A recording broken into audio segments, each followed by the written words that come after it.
Once again, you are led to the throne room under guard. This time, a man stands there with a presumptuous grin. The man tells you to hand over the scepter. You tell him that you don't know what he's talking about. The man's mouth transforms into a twisted grin, and he signals his guards. They inch closer, swords at the ready. What will you do? You fall into a fighting stance. As soon as you steel yourself for battle, the Prime Minister and the Princess burst in. The Prime Minister orders the guards near you to stand down. The man twirls his cape and leaves, as if nothing happened. You sigh, relieved that you didn't have to shed blood in the castle to resolve the problem. The Prime Minister tells you that man was Count Dean, the younger brother of the king. He's trying to usurp the throne. The scepter indicates the throne's heir. The Prime Minister says Dean had Tommet steal it to deny the princess the throne. The Prime Minister takes the scepter and narrows his eyes in satisfaction. He pays you for completing the request. The fairy you saved in the ruins appears before you. She seems to want to take you somewhere.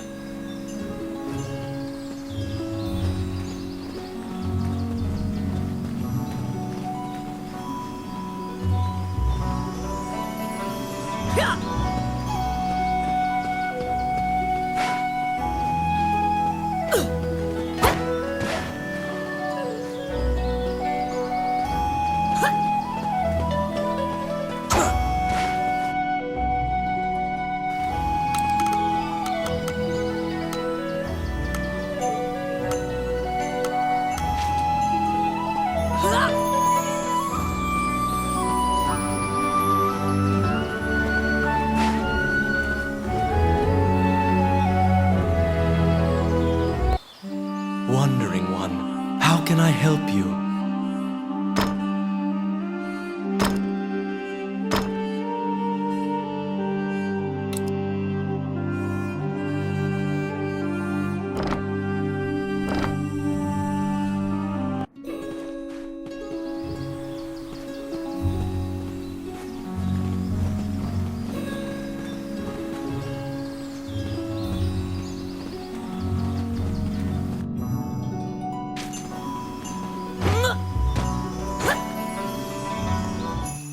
The fairy leads you into an old ivy-covered tower. You find yourself in a cluttered room that seems to be a laboratory. Judging by the stratification of dust, much time has passed since anyone last entered this room. Letters amidst the shambles indicate that a magician named Lucane lives here. You find a message he penned on the desk. Lucane wrote that he was off to see a magician friend named Wallace in the underground labyrinth. The fairy uses various interpretive gestures to indicate that she wants you to find him. You accept her job request. You head to Wallace's underground labyrinth to look for the magician Lucane.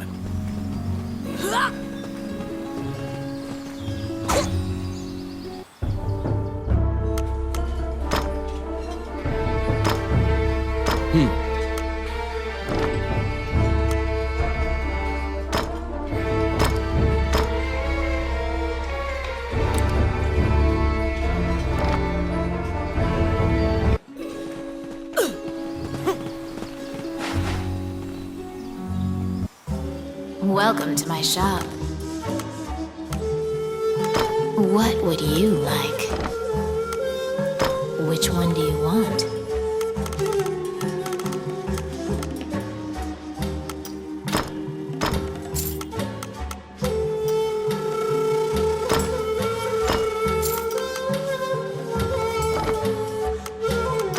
What would you like?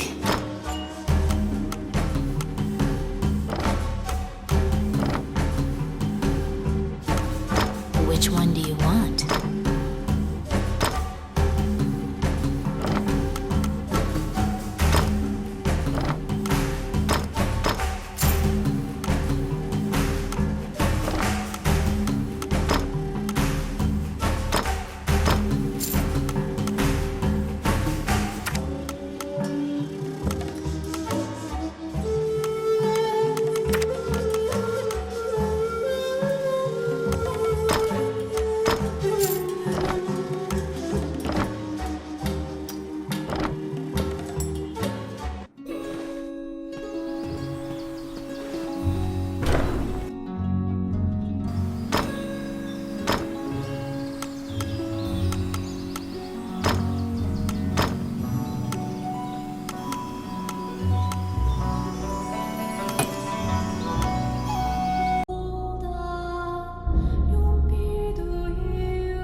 This underground labyrinth is said to have been made in a single night with powerful magic. It is a dangerous place, replete with traps. It bars entry to all who would dare.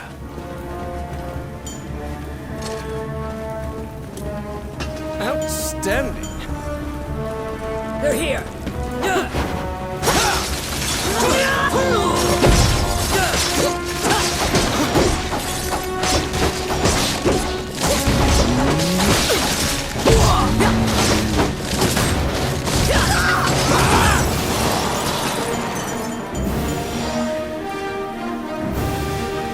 Oh, I can do that.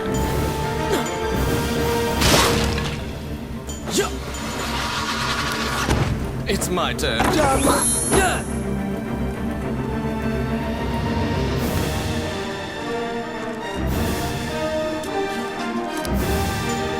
got it. The trap was sprung, and the door magically closed fast. Slime creatures are weak against fire. The torch on the wall could be used to great effect.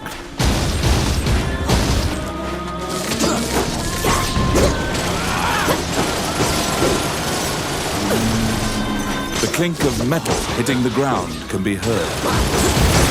You obtain a magic key to open the door.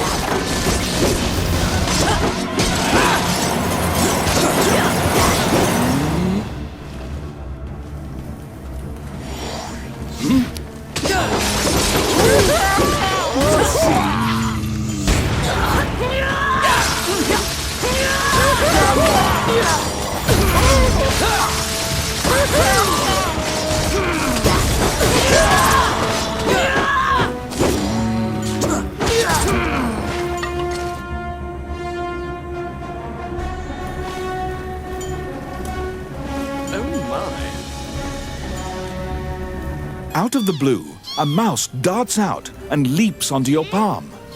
The rodent claims to be the apprentice of Wallace the magician. He says he was tasked with caring for the laboratory while Wallace was gone, but it is beset by malevolent magic users. When you ask about Lucane, the apprentice answers that his master's friend went into the labyrinth and hasn't returned. Your quest to find Lucane is delayed as you attempt to liberate the lab for Ricky the Magician's apprentice. The door to the laboratory is through this hall. It's my turn. Oh, yeah.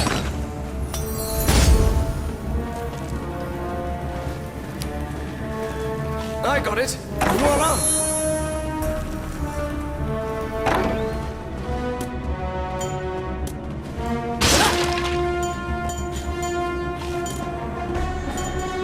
Pesky gnats.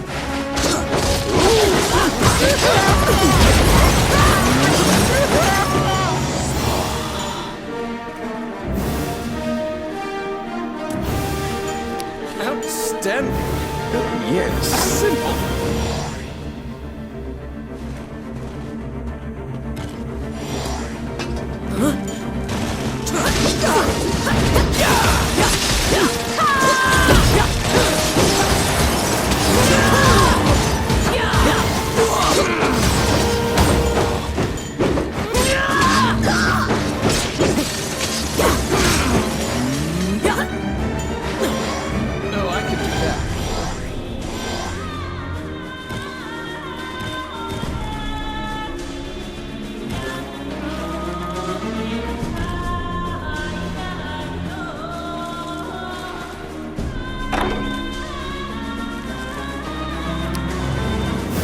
I got it. Oh, yeah. Because the laboratory was being misused, some of the experiments housed within have now run amok. There's been a population explosion of mutated beings that spread their spores around. The labyrinth is overrun by fungi. Outstanding.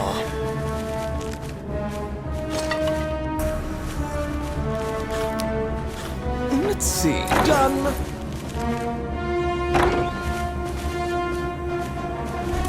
How bothersome.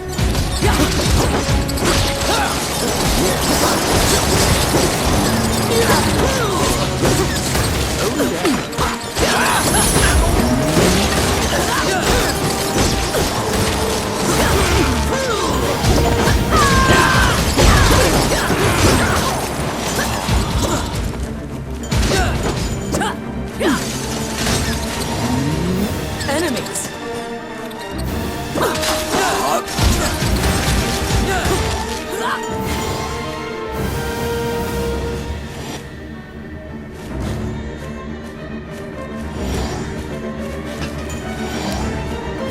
Let's see. Done.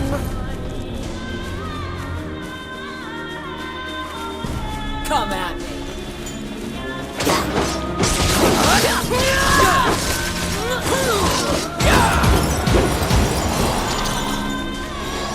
Pesky gnats.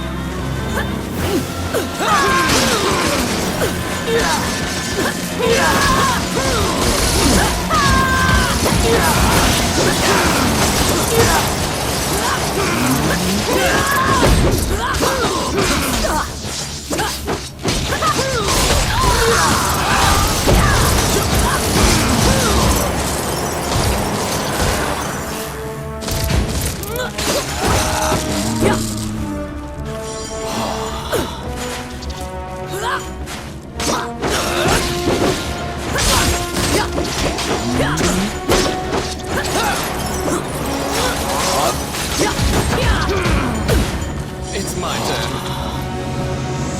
Oh yeah. Filthy lucre.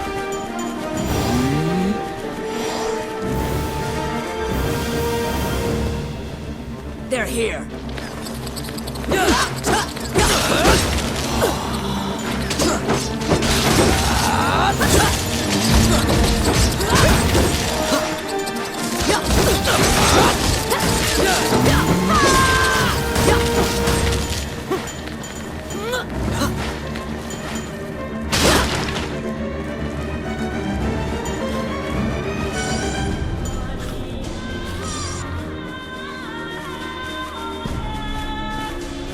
What?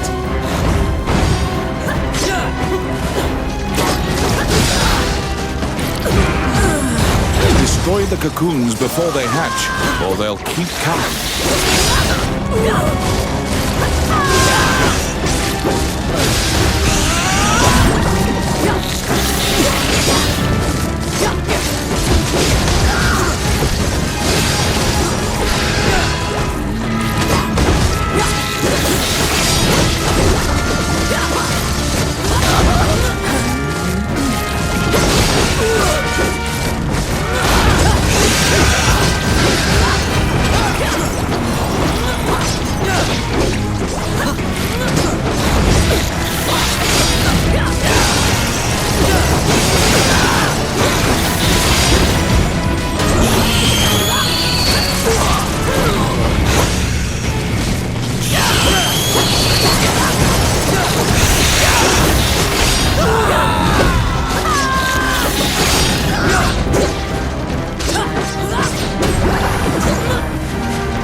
Found some bones that seem to belong to Lucane in the depths of the labyrinth.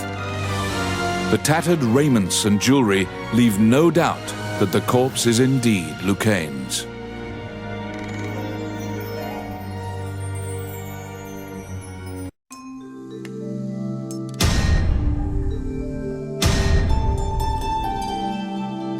You bring back the bones of the magician Lucane.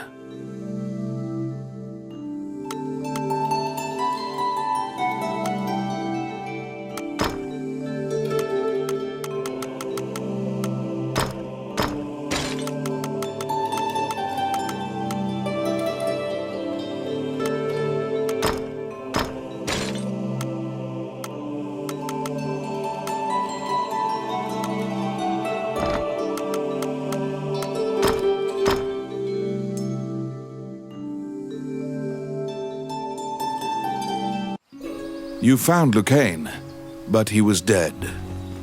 You imagine the fairy will be overcome with grief, but you need to return to her.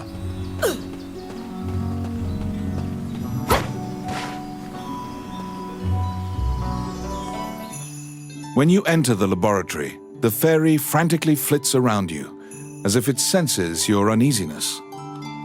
Upon seeing Lucane's bones, the fairy enters into a panic. She begins tugging at your arm to get you to leave the tower.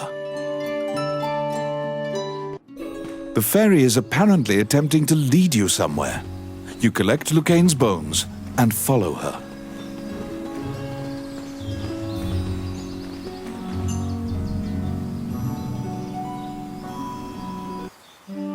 As you enter, a kindly voice echoes from the back.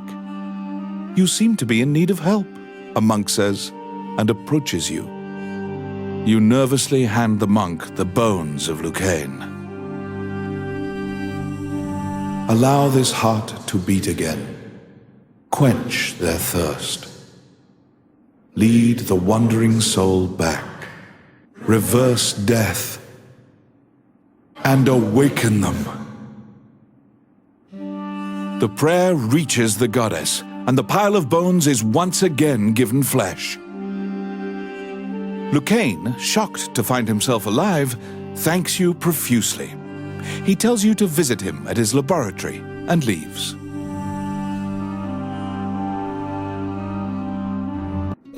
The resurrected magician has returned to the old tower in town. You decide to see him to ask more details.